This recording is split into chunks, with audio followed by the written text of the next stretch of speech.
Hi guys, how are you? It's Kendall. Welcome to my channel if you haven't been here before. Really excited to talk to you today about caffeine. So I've been out today and I've gone shopping and I've gone and had a coffee. So for a lot of people, that's just a normal thing that most people do. And actually 90% of the population drink coffee every day. So it's not unnatural.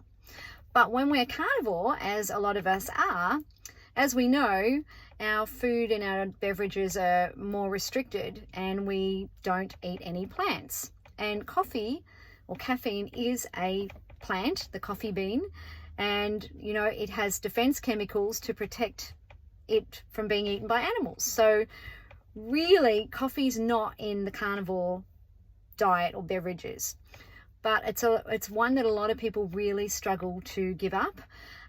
Because we are all addicted to caffeine, to be honest. It is an addictive thing. So my story was I've been carnivore coming up to 9 months. Really love it.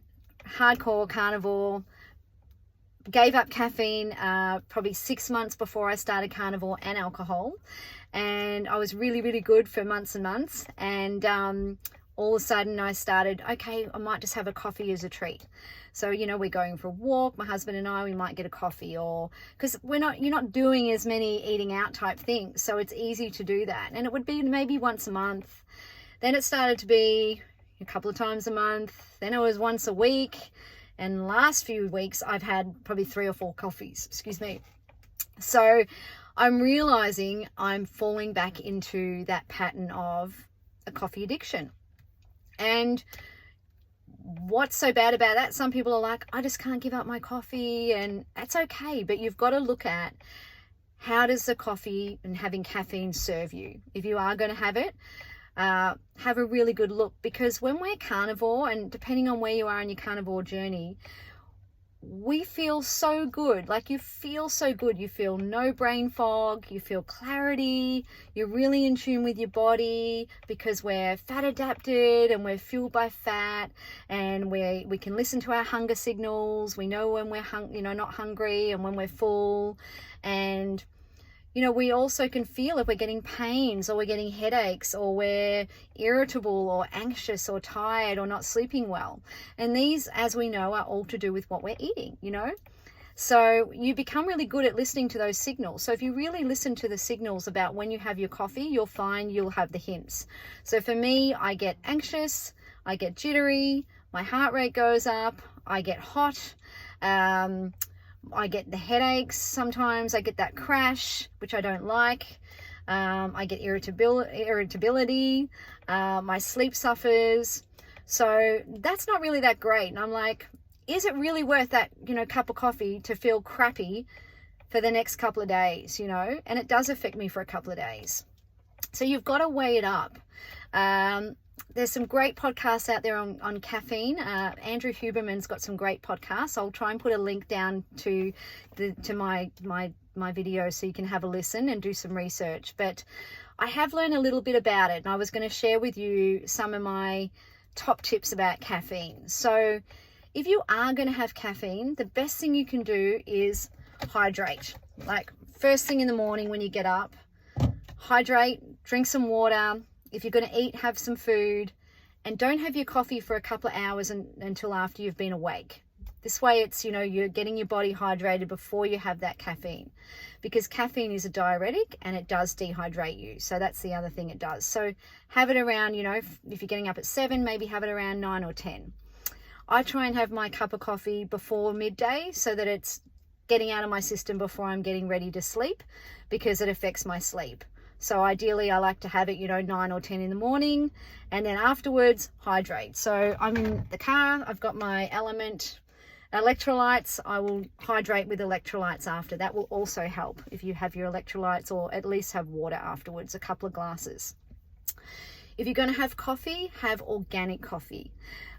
Coffee can be, the way it's stored, we don't know how it's stored if you're buying it from a store or a coffee shop unless you really know it well. It could be moldy, it can have a lot of bacteria on it, it can have pesticides because it's sprayed. All these things can affect your body and they're going into your body. So preferably buy organic coffee. or buy your own coffee and grind it yourself. And also make sure the best way to have it is probably black. If you can't have it black, have some cream in it. It's more pure. If you can't have cream, have maybe milk, and if you can, have raw milk. And if you can't have that, just have normal milk, and preferably obviously no sugar in it.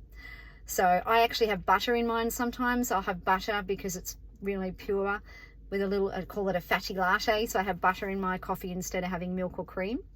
So that's the best way to probably have it. They're my top tips from what I've learnt to have caffeine. The other one, if you're really struggling, is you could switch to caffeine pills to get that little boost of caffeine, but without the coffee and all the other stuff in it. It's probably a cleaner way of doing it, and wean yourself off. So they're my top tips, guys. Have your water, hydrate, don't have a coffee till you've been awake for a little while. Preferably don't have it at all, but if you are going to do that, try it out that way. And the other thing is you need to try and cut it out for probably at least 5 days to see how your body reacts. If you've never cut it out before, give yourself 5 days to really feel. You're going to probably feel crap. You're going to probably have headaches and brain fog, but give yourself and your body a chance to feel what it feels like without it, because you might just go, is it really worth me having that 1 cup of coffee here and there because I feel so much better? I hope that helps. I'd love to hear what you guys' experiences are with coffee, caffeine, cutting it out, questions. Love to hear from you all. Please like and subscribe. It helps my little channel grow. I'm trying to grow it. I really love sharing my experiences and tips with you, and love to hear your experiences and tips as well. And stay tuned. I'm doing a podcast coming up with Larry from Carnivore Soldier. I'll be taping that this afternoon with him, and hopefully I'll have a link for that up very, very soon so I can share that with you as well. Take care, guys. Have a wonderful day or evening, and we'll talk to you soon. Mwah! Bye.